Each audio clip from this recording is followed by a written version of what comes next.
R.BHUSHAN, a friend, motivator, and guide to IAS aspirant, international motivational speaker, leadership trainer, CA coach, political strategist, and policy advisor. Welcome to Asg Ias believe in quality, commitment, and success. A comprehensive current for dedicated student. Listen, very powerful. Listening is very powerful. Listening is smart. Listening is success. The pandemic crisis, source says the Hindu newspaper, pandemic crisis bridging the Gulf with West Asia. A strong positive message by New Delhi to the region's investor is crucial as both are well placed to help each other. This article was written by Navdeep Suri and Kabir Taneja. As the world continues to collaborate in dealing with the COVID-19 pandemic, which has shattered lives, economies, and arguably even political and global institutions, the post-pandemic architecture may look drastically different from what we have been used to. For India and its foreign policy, the West Asia Gulf region holds a significant core for a strategic, economic, and even domestic political agenda.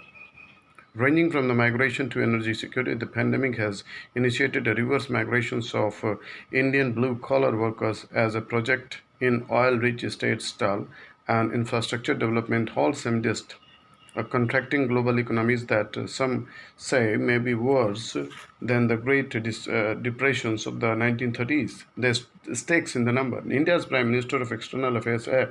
Jaishankar, has said that India would repatriate more than 1 lakh of its citizens between May 17 and June 30, 60 countries, a majority of whom are expected to be from the West Asia region. Between June 10 and June 16, there are around 20 flights scheduled to bring Indian citizens back between India and Saudi Arabia alone. In neighboring United Arab UAE, more than 3.4 million Indians work. 3.4 million Indian works. Overall, an estimated figure of close to 9 million Indian works in West Asia, responsible for sending back more than 56% of India's annual influence of $80 billion in remittances. The UAE alone is responsible for $19 billion in remittances, being the third largest trade partner of India after the United States and China. UAE. Much of the impressive numbers above are now under stress, perhaps for the first time since the first Gulf War in 1991. The oil prices crashed, triggered by the expectations of oversupply following a dispute on the output caps between Saudi Arabia and Russia. Exacerbated by the crash in the demand due to the COVID-19 will carry massive cost to the West Asian economies and by association to foreign workers employed there. According to Dubai Chamber of the Commerce and Industry survey, more than 70% of business classified as small, medium-sized enterprises in Dubai, many owned by Indian nationals, may not survive over the months to come as a labor-critical industries such as tourism, conventions, hospitality, airlines bear the immediate brunt. To put it in the perspective, according to a 2019 US UAE Business Council report, the UAE hospitality sector itself contributed 4.6 of the country's GDP, making nearly 6 lakh jobs that are mostly fulfilled by foreign workers. Some reports suggest that 30% of the jobs could be lost. In Saudi Arabia, consumer spending for April 2020 compared to the same last year was reportedly down by 34.6%.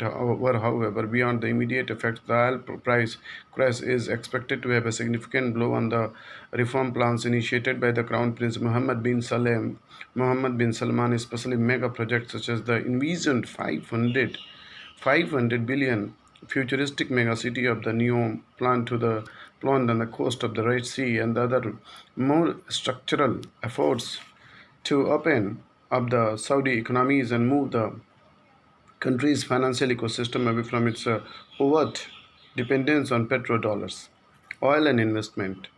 India gets around 60% of its hydrocarbon requirements from West Asia. On an annualized basis, India saves up to $1.35 billion for each $1 drop in the oil prices. With the Brent still hovering $40, the softening oil prices have helped cushion the impact of the national lockdown on the balance of the payment. India has taken advantage of the low prices to build up its strategic reserve. It's looking at offshore storage options. The major sovereign Wealth funds and other financial institutions of the West Asia have been hit hard by COVID-19 as well.